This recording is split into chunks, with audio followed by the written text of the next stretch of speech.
Hi guys and welcome to Crazy Pepper Revenge. This channel is all about crazy true stories, stuff that happens in real life when things get a little bit messy. My name is Nick Sullivan, and I thought I knew my wife. 41 years of life had taught me that assumptions are dangerous, but nothing prepared me for what I found in Vanessa's overnight bag that Tuesday morning. Going on another one of your medical conferences? I asked, watching her stuff what looked like Halloween costumes into her travel bag. The morning light streaming through our kitchen window caught the shiny fabric of what appeared to be a nurse's outfit. Not the scrubs she wore to work, but something that belonged in a different kind of establishment entirely. It's a specialized training seminar in Albany, Vanessa replied without looking up, her dark hair falling across her face like a curtain. Advanced cardiac care techniques. I nearly choked on my coffee. And they require costumes for that? She finally looked at me. Those green eyes that once made my heart skip now cold as January ice. It's role-playing exercises, Nick. You wouldn't understand the medical applications. Role-playing, right. I watched her zip up the bag, noting how she positioned herself between me and the contents. In our 15 years of marriage, I'd learned to read Vanessa's tells, the way she touched her neck when lying, how she avoided eye contact during deception, the slight tremor in her voice when caught off guard. All three tells were firing like warning flares. Well, have fun playing nurse, I said, injecting just enough sarcasm to let her know I wasn't buying it. Try not to cure anyone to end. After she left for her shift at Riverside General, I did something I'd never done before. I searched through her things. The guilt lasted about 30 seconds, right up until I found the crumpled hotel receipt in her jeans pocket. The Sleepy Inn Motel, room 237, paid for 3 nights in advance. But the real kicker was her phone, charging on the nightstand. Vanessa had always been protective of her phone, but she'd forgotten to take it in her rush to leave. The screen lit up with a text notification from Darren RX, with heart emojis flanking the name. Can't wait for tonight, beautiful. Brought something special for our games.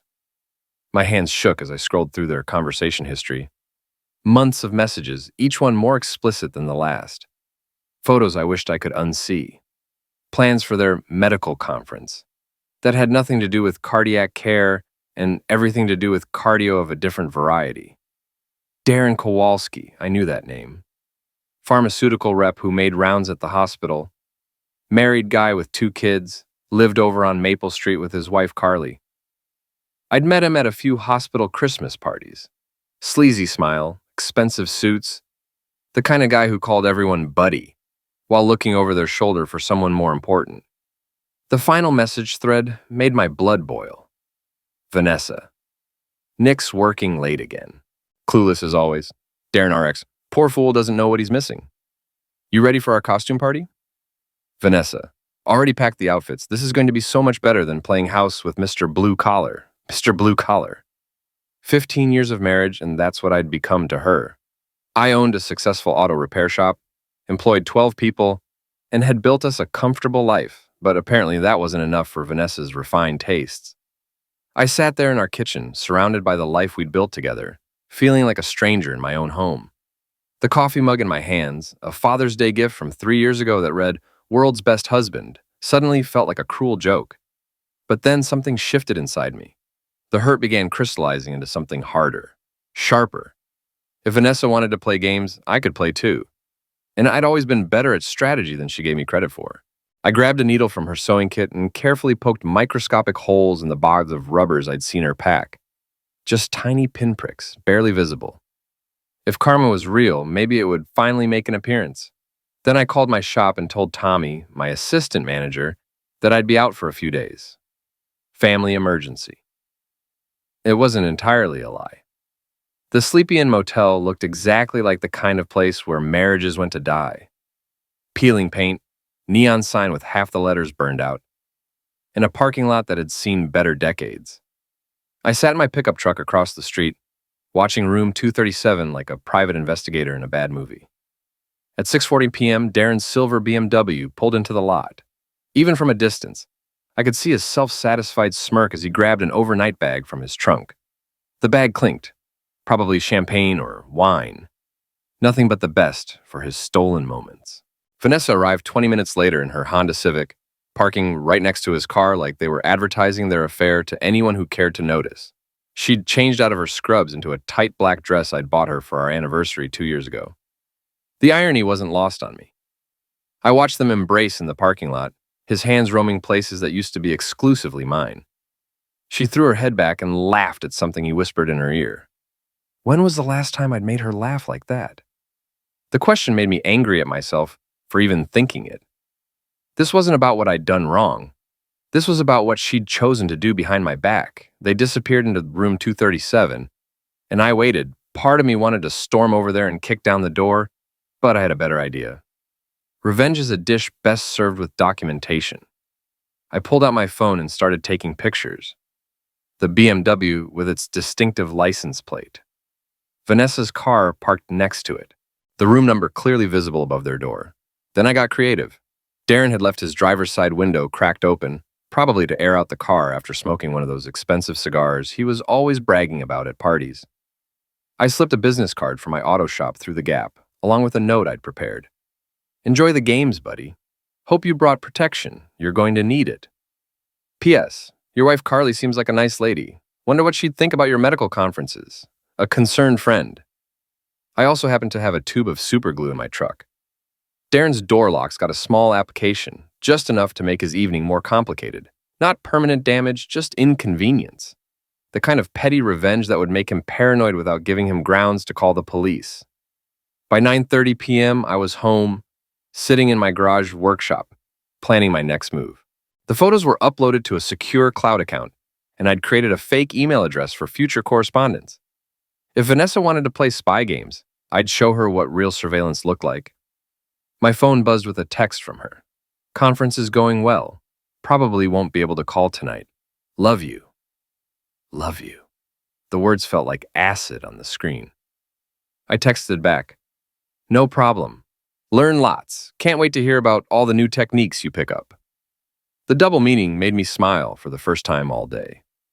The next morning, I called Darren's pharmaceutical company from a burner phone I'd picked up at the convenience store. Amazing what you can accomplish with a little creativity and complete moral flexibility. Kowalski Medical Solutions, and this is Jennifer. Hi, Jennifer. This is Dr. Peterson from Riverside General. I'd practiced the authoritative tone that morning. I need to speak with Darren Kowalski about some irregularities in his recent product samples.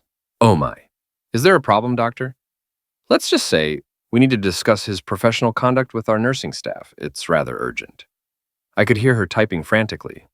I'm sorry, Dr. Peterson, but Mr. Kowalski called in sick today. Food poisoning, he said. Should I have him call you when he returns? Food poisoning. More like guilt poisoning, but I kept that observation to myself. Please do, and Jennifer, this matter requires discretion. We wouldn't want rumors spreading before we have all the facts. Nothing spreads faster than a rumor you've specifically asked someone not to spread. Jennifer would have that tidbit circulating through Darren's office before lunchtime. Next, I drove to Maple Street. Carly Kowalski was working in her garden, a petite woman with graying blonde hair and kind eyes. She looked up as I approached, shading her face with a gloved hand. Can I help you? Mrs. Kowalski, I'm Nick Sullivan.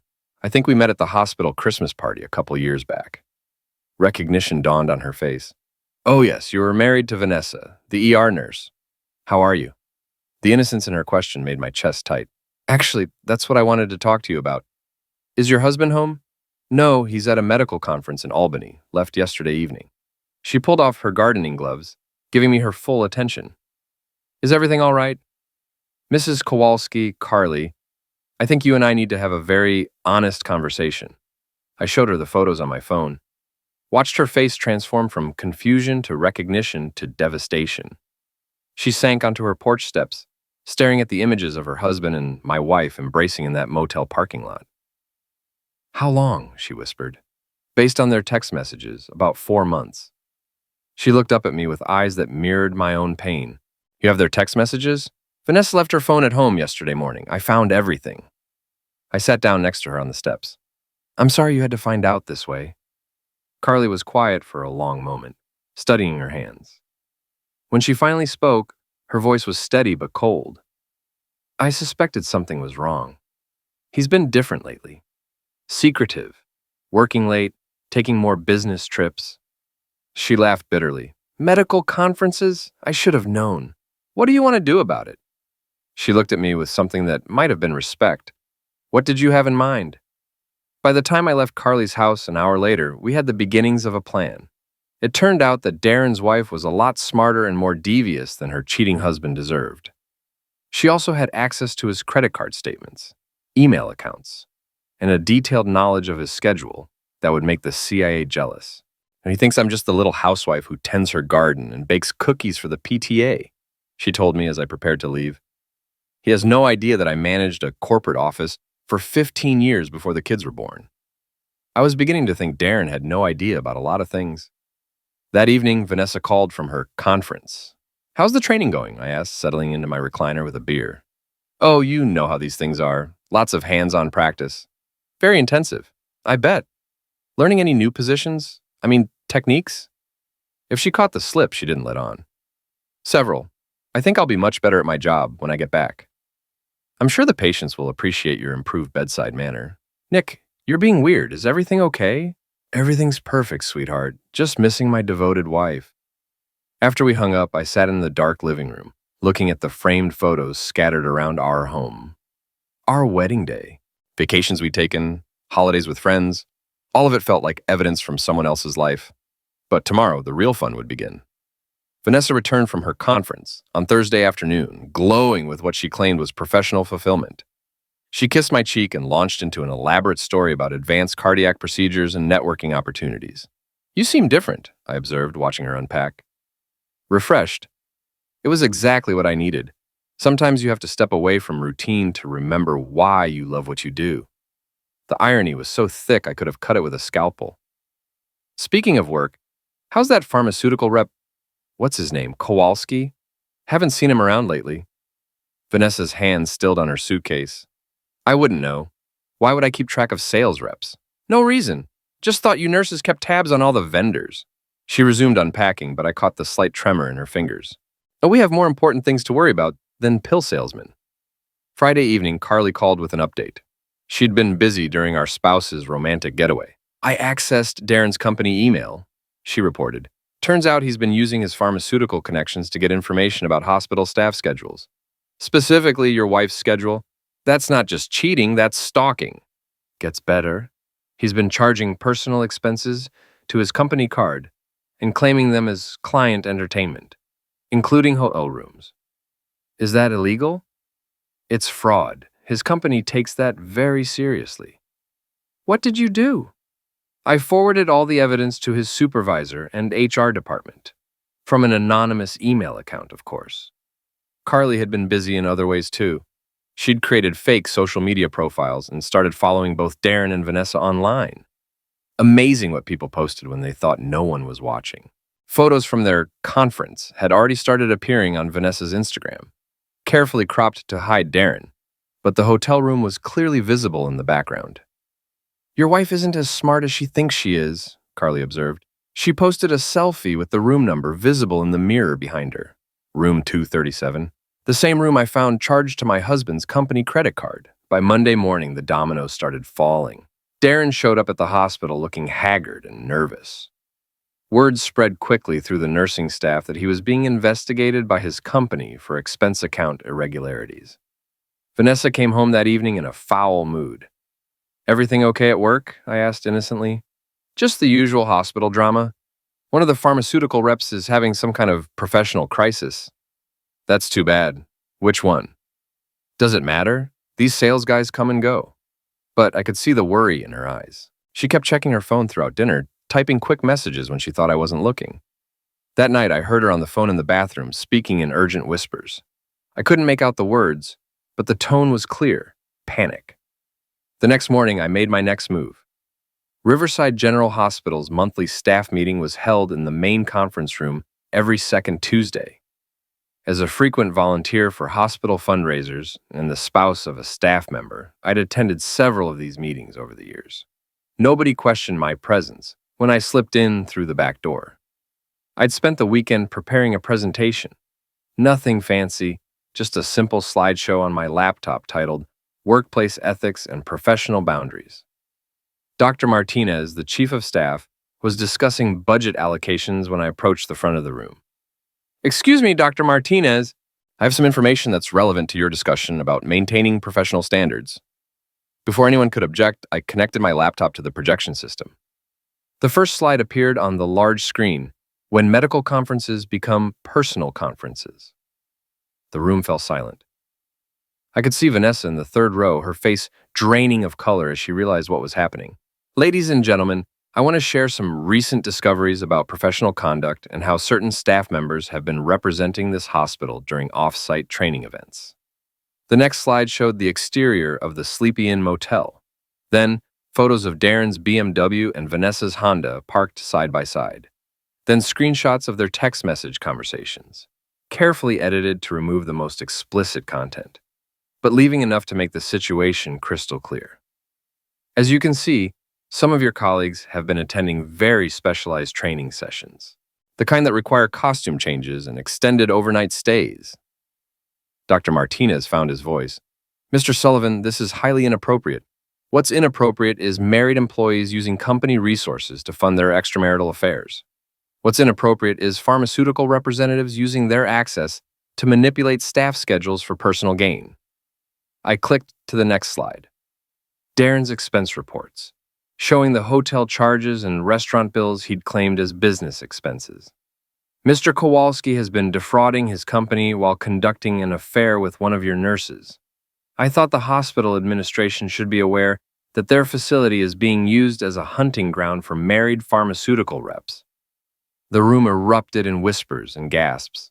Several nurses turned to stare at Vanessa, who looked like she wanted to disappear through the floor. "This is maltreatment," she shouted, standing up. "Nick, you can't do this." "Actually, I can. It's all public record now. Darren's company has already started their investigation, and I'm sure the hospital will want to review its vendor relationships." Dr. Martinez stepped forward. "Security, please escort Mr. Sullivan from the building." But the damage was done. As security approached, I delivered my final line. "I just thought everyone should know what kind of advanced cardiac techniques my wife has been learning. Apparently, it's all about getting the heart rate up." The security guards were professional but firm as they escorted me out. Through the conference room windows, I could see the chaos I'd left behind.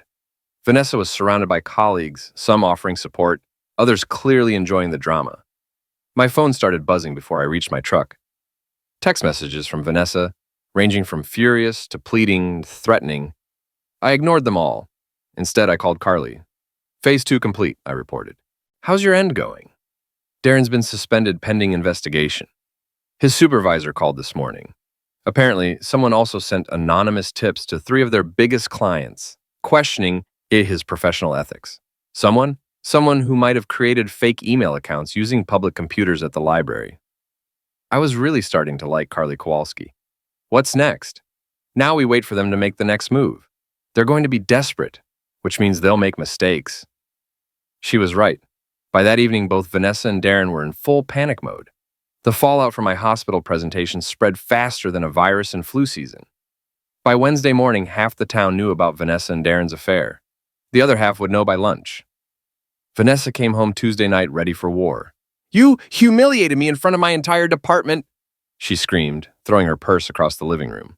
"How could you do that to me? How could I do that to you?"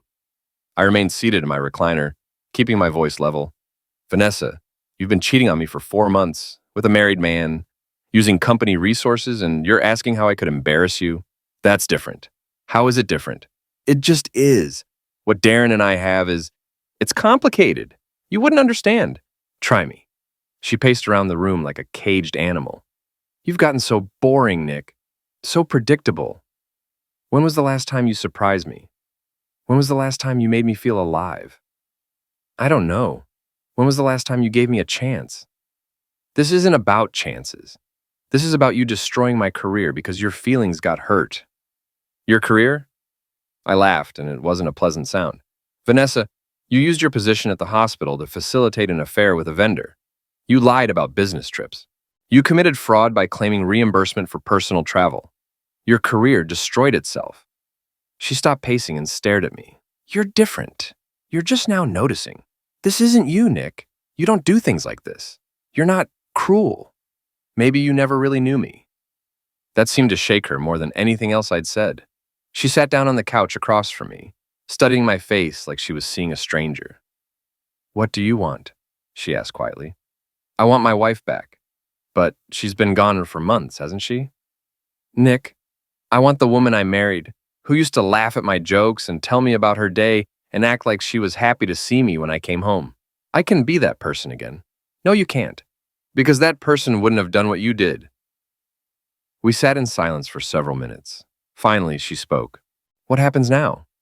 "Now you decide what you want more, your marriage or your pharmaceutical rep."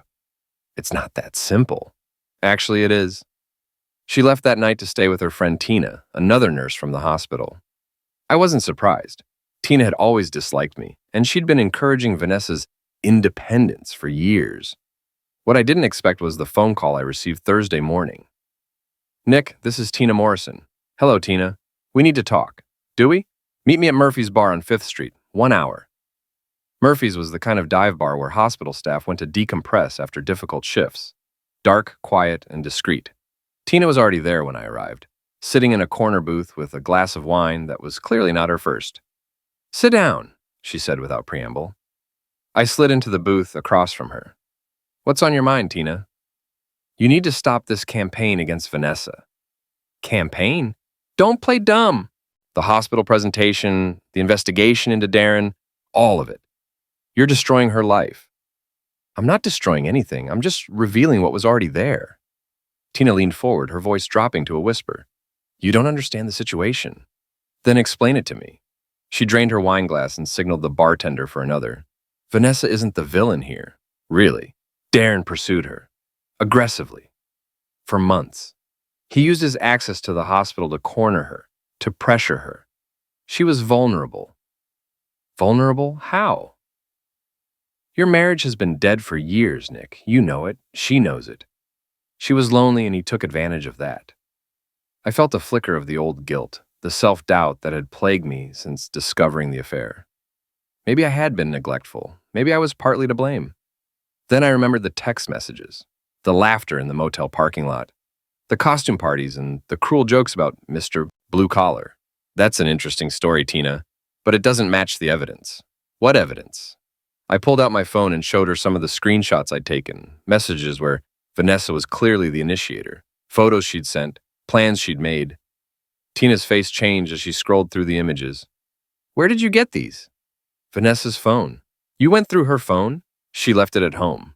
I found months of conversations, Tina. This wasn't some vulnerable woman being pursued by a hunter. This was two people who thought they were smarter than their spouses. Tina handed the phone back, her expression thoughtful. "You're not going to forgive her, are you?" "Would you? If you found out your husband was doing this?" She was quiet for a long moment. "No, I wouldn't." "Then why are you here defending her?" "Because she's my friend. And because—" She trailed off, staring into her wine glass. "Because what?" "Because I know what it's like to be married to someone who doesn't see you anymore." The admission hung between us like smoke. I realized that Tina wasn't just defending Vanessa. She was defending the choice she might make herself someday. "That doesn't make it right," I said gently. "No, it doesn't." She finished her second glass of wine and stood up. "For what it's worth, Nick, I think Vanessa made a terrible mistake. But I also think you're becoming someone you might not like very much." After she left, I sat alone in the dim bar, wondering if she was right. Had I become cruel? Had revenge turned me into something ugly? Then I remembered coming home to an empty house, finding those costumes, reading those messages that mocked our entire marriage. Maybe I was becoming someone different, but maybe that someone was exactly who I needed to be. Friday afternoon, Carly called with news that changed everything. "Darren's been fired," she announced without preamble. His company completed their investigation. Expense fraud, misuse of company resources, and inappropriate conduct with healthcare providers. "How are you handling it?" "Better than expected. I've already contacted a divorce attorney. 22 years of marriage, and this is how it ends." "I'm sorry, Carly." "Don't be, I'm not." There was something different in her voice, a hardness that hadn't been there before. "There's something else," she continued. "I found out why Vanessa was so confident about not getting caught." "What do you mean?" "She had inside information. Someone at the hospital was feeding her details about administrative schedules, staff meetings, even which vendors were being reviewed by management." Who? Her friend Tina Morrison. Turns out Tina has been having her own affair with Dr. Martinez, the chief of staff.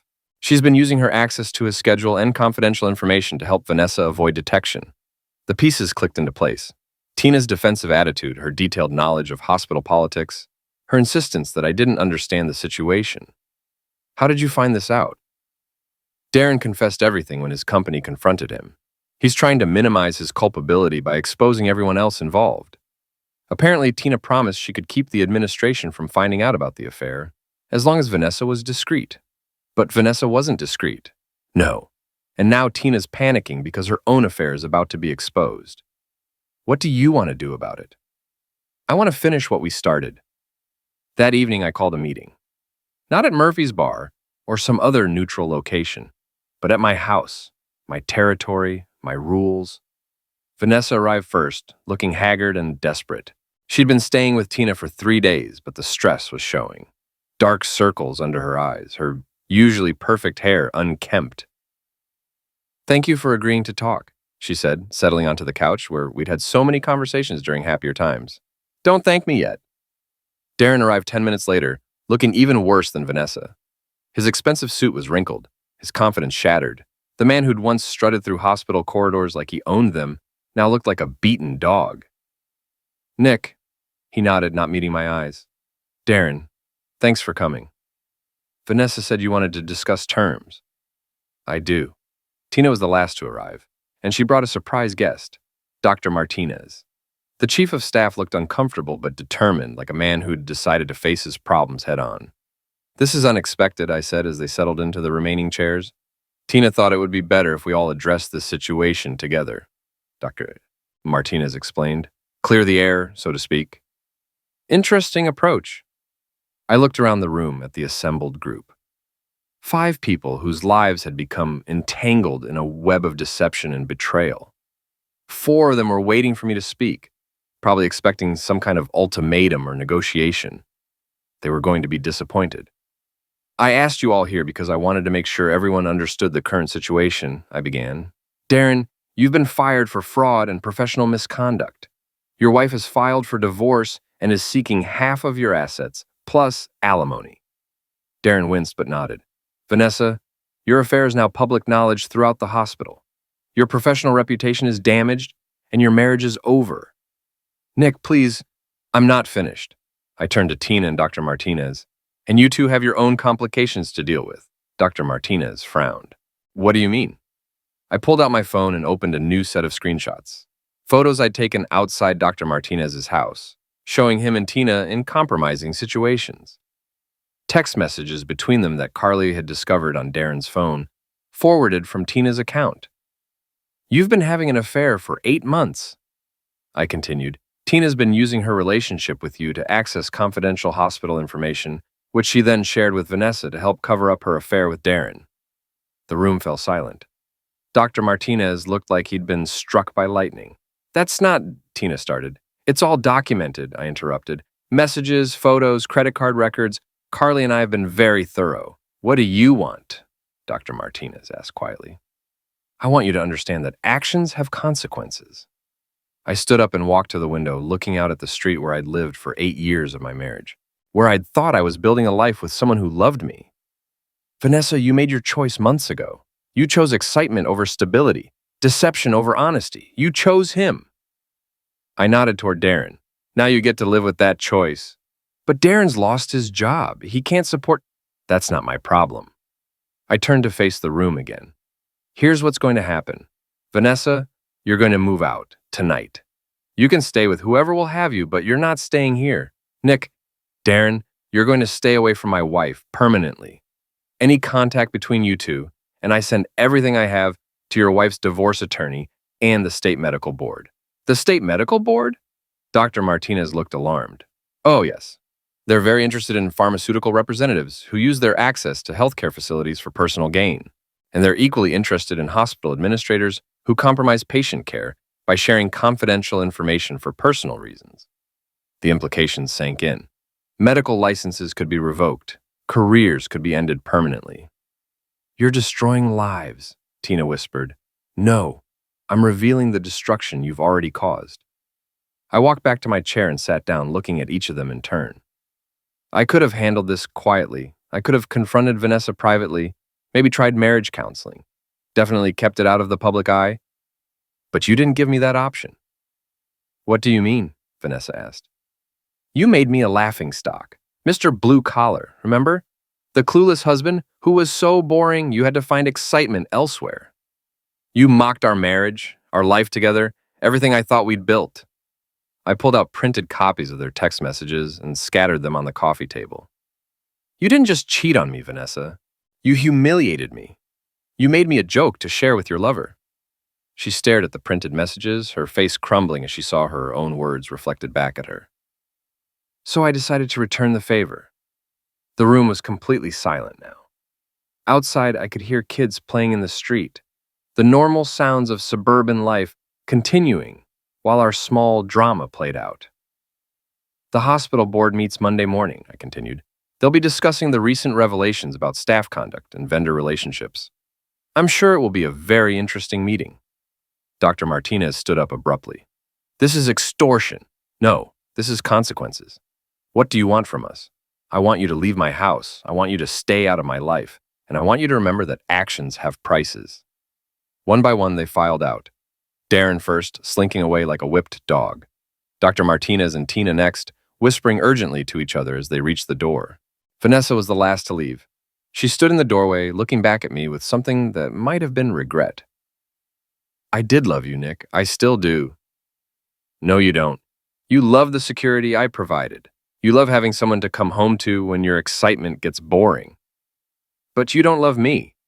That's not true. If it were true, none of this would have happened. She opened her mouth to argue, then closed it again. What could she say?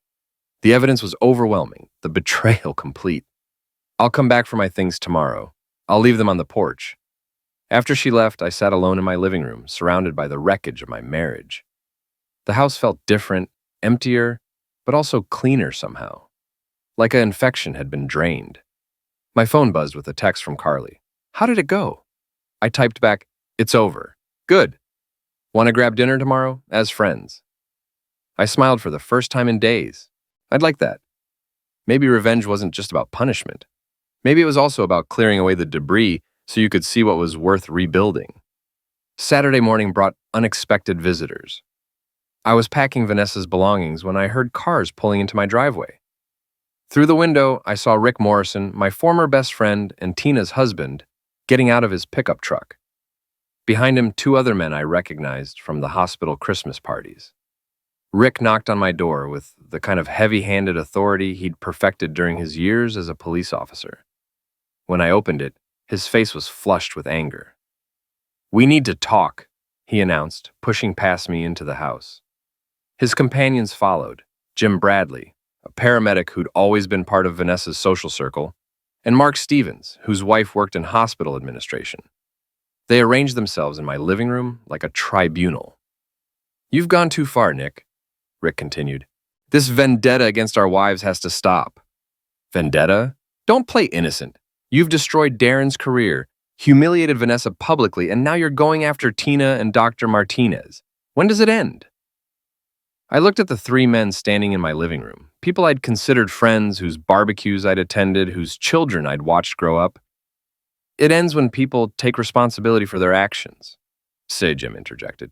This is about revenge, pure and simple. You're trying to destroy everyone because your feelings got hurt. My feelings got hurt? I laughed, but there was no humor in it. Jim, my wife was cheating on me for 4 months. She mocked our marriage to her lover. She used hospital resources to facilitate her affair. And you think this is about hurt feelings? Marriages have problems, I said. That doesn't give you the right to ruin careers and destroy families. What about my family? What about my marriage? That's between you and Vanessa, Rick replied.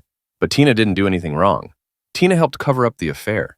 She used her relationship with Dr. Martinez to access confidential information. She enabled the whole thing. That's not proven. I walked to my desk and pulled out a thick folder. Actually, it is. The folder contained everything Carly and I had compiled over the past week. Bank records showing suspicious transactions, email printouts revealing the coordination between Tina and Vanessa, Phone records documenting calls between all the parties involved. Tina knew about the affair from the beginning, I continued, spreading the documents across the coffee table. She helped Vanessa avoid detection by feeding her information about administrative schedules. She even helped plan some of their meetings by ensuring Dr. Martinez would be occupied elsewhere. Rick's face went pale as he scanned the documents. Where did you get this? Does it matter? It's all legal evidence, obtained through legitimate means. You've been stalking our families. I've been documenting criminal behavior. Criminal? Fraud, misuse of corporate resources, breach of professional ethics. Take your pick. The three men exchanged glances.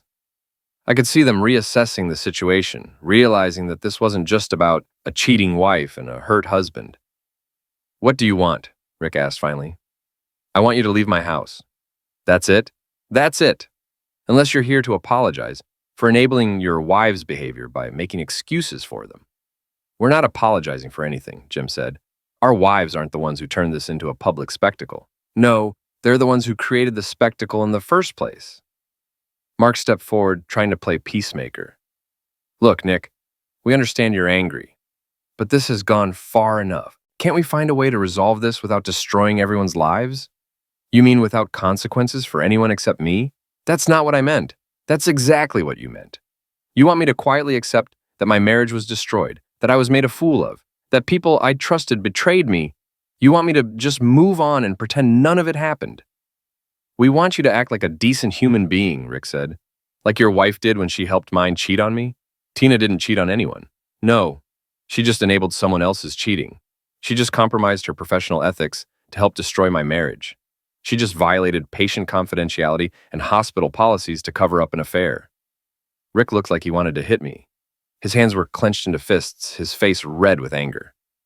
Go ahead, I said quietly. Give me a reason to call the police. I'm sure they'd be interested in hearing about all of this. You son of a fool.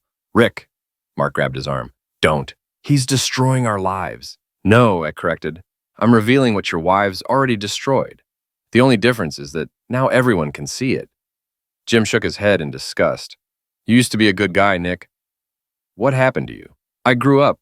I learned that being a good guy just makes you a target for people who aren't. So you decided to become one of them?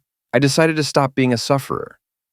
The confrontation continued for another 20 minutes, with each of them taking turns trying to guilt me, threaten me, or reason with me. But I'd moved past the point where their opinions mattered. These weren't my friends. They were people who'd chosen sides, and they hadn't chosen mine. When they finally left, Rick delivered a parting shot. This isn't over, Nick. You can't treat people this way without consequences. You're right, I replied. There are always consequences. Your wives are about to learn that. After they left, I called Carly to update her on the situation.